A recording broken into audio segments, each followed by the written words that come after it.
It might be a sin, but I'll take your bet you're gonna regret, cause I'm the best as ever been. Johnny, rosin up your bow and play your fiddle hard, cause hell's broke loose in Georgia and the devil deals the cards. And if you win, you get this shiny fiddle made of gold, but if you lose, the devil gets your soul. John, hello. Hi, how are you doing? Fine, how are you? As far as the contradiction, why do people in the atheist experience spend so much time and energy trying to disprove the existence of something they believe doesn't exist? Actually, it's not so much trying to disprove the existence as asking people who do believe it to explain why.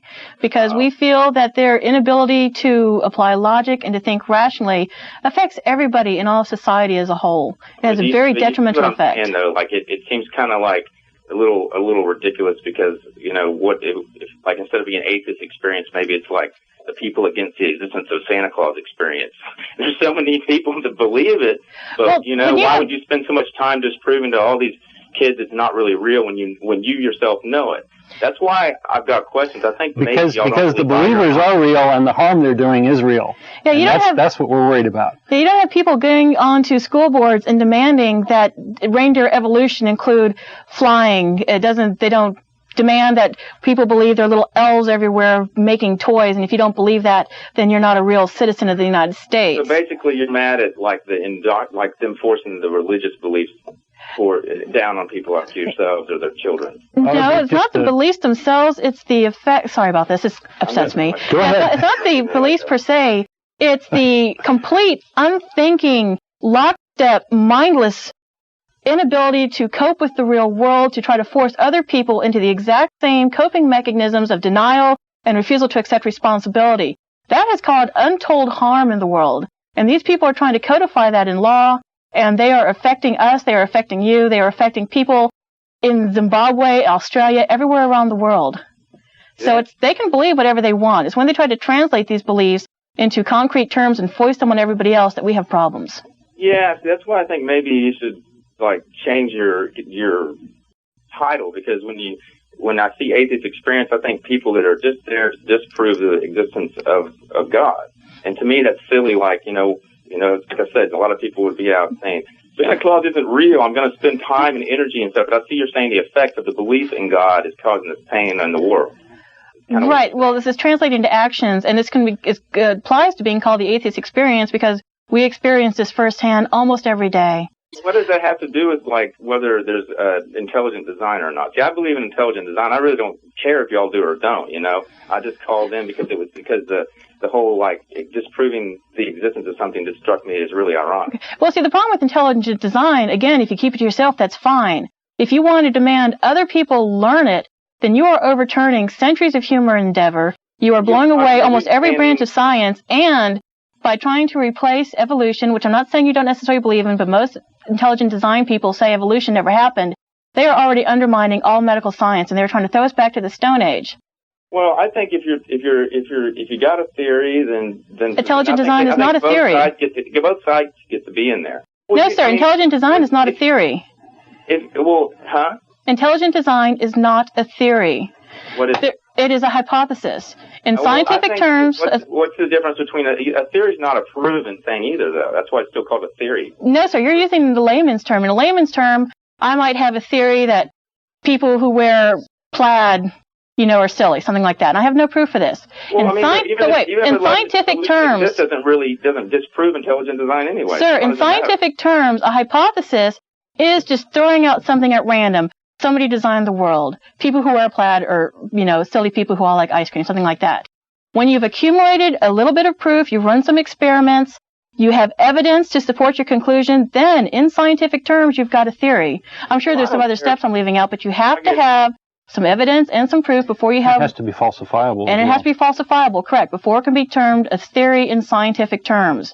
Yeah. By confounding the layman's understanding of theory with the scientific theory, that is how your cohorts on the board, Ontario Leo, and national school boards, that's how they're getting themselves in. They're already banking on the ignorance of people who already can't tell the difference between a scientific theory and a layman's theory. And they're trying to say, well, because this is a theory, it's just as valid as evolution. And they are wrong. That's all good and fine. Have whatever evolution theory you want in school. But to me, back to the basic concept of whether there's an intelligent designer or not is where I thought the heart of atheism lay. But it seems like more that what you were trying to do is just is stop people trying to indoctrinate you into a specific belief or not via the... Well, atheism to us is the lack of a belief. So we don't have a belief in gods, and we tend to have a very skeptical bent. We're not out to prove that God doesn't exist. People are making a positive claim that gods do exist, and we should follow them, and we should worship them, and all this stuff. And to quote Carl Sagan, extraordinary claims require extraordinary evidence. So you have to, if you're going to make this huge claim, you have to give us some proof, right? And we don't see much of that. So that's a big part of what we're doing here. I don't really care if you buy it or not. I don't really. I mean, yeah, it'd be great if you believe there's an intelligent designer, because I do. But it's not really a big deal. But I mean, that's the beauty of it. I don't think there's really huge proof on either side if you don't choose to accept it. But I mean, to me, the uniformity of the human design, like if you look at your hands and you put them together, and the uniformity of our ability to heal and everything, that just doesn't seem so random to me. But everybody's entitled to their own opinion. Well, there is design. It's just there's not a designer, right? There's this evolutionary process that did this design, right? Yeah, but somewhere along the line, there's got to be it's sort of like the question of a lot of people say to people like myself that believe in that designer, they're like, well, if that's true, where did the designer come from? Well, you know what? I don't know, but I can just tell that I look like I believe I am human, and the way the world works, if it was, much closer to the sun or farther away, we'd all be dead. I was like, the stuff, it's just too many things are coincidental for me to not believe there's a designer. No, if it were closer to the sun, species would have evolved to deal with that difference in temperature.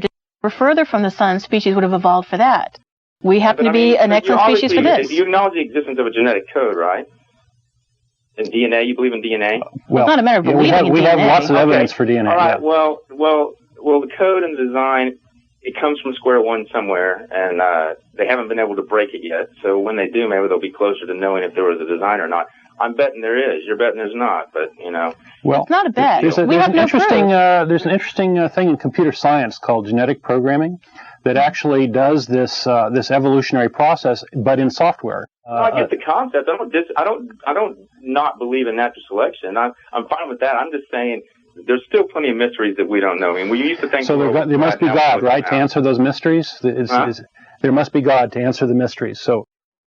I don't know. There must be God. I just think that the way we look, the way we operate, the way we heal, that it was designed. And see, when you decide that there's going to be a designer, you have in that instant cut off all investigation.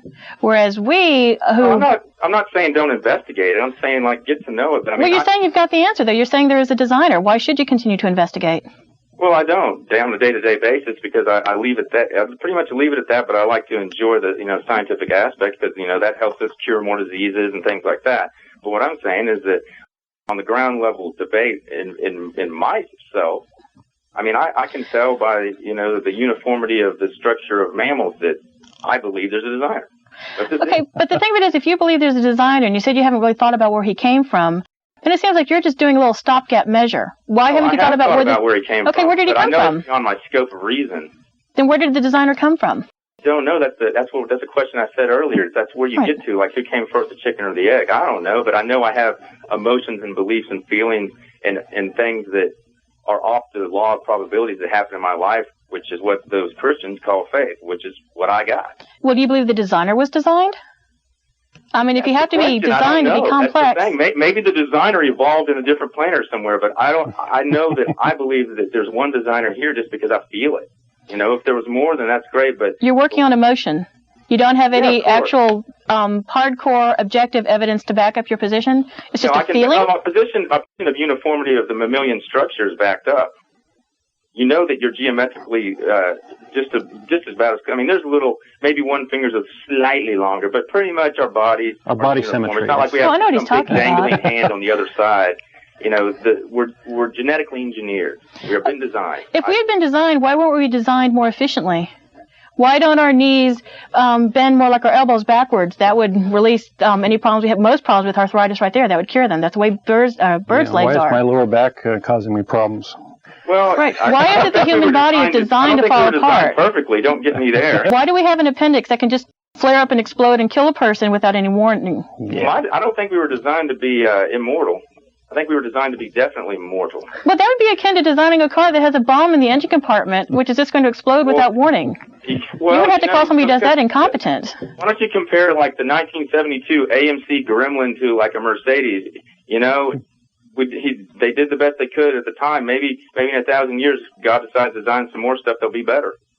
So you're saying that there's the designer still looking so over that has limits, huh? He doesn't have enough resources, enough time? enough education? That's you know, you hear a lot of Christians go that God is omnipotent or omniscient. Mm-hmm. I believe that to some degree. However, God's subject to the laws of love, and he's probably subject to the laws of his own design. So he designed himself? Huh? He designed himself? That's the question. I don't know. Okay. But I'm not saying is that all I know. Sounds circular to me. Is that we have a designer. That's it. You know, I can't take it to the next step because I don't think any of the one of the three of us has the capacity to do so. I'd like to sit around and think we do, but I just don't think we do. We have to wait and see. I'd prefer to think I don't have the capacity to give that kind of unbelievable power to a being that doesn't even exist or can't be proven to exist. No. I would have to worry about my mental stability if I could do that. Yeah, I think it's proven in my observation, you know, but you don't. Well, if you've made observations, though, then they should be objective and should give the exact same response to anybody who sees these items. So why is it that the scientific establishment doesn't agree with you? You know, you'd have to take it up with them. Okay. But you know, just wanted to talk to y'all about it. All right. Okay, John. Well, take care. Thank you for your call. All right. We'll see you later. Okay. You know what will make your life better, though? Thinking rationally about the decisions you make and about the beliefs you decide to adopt. That will make your life better.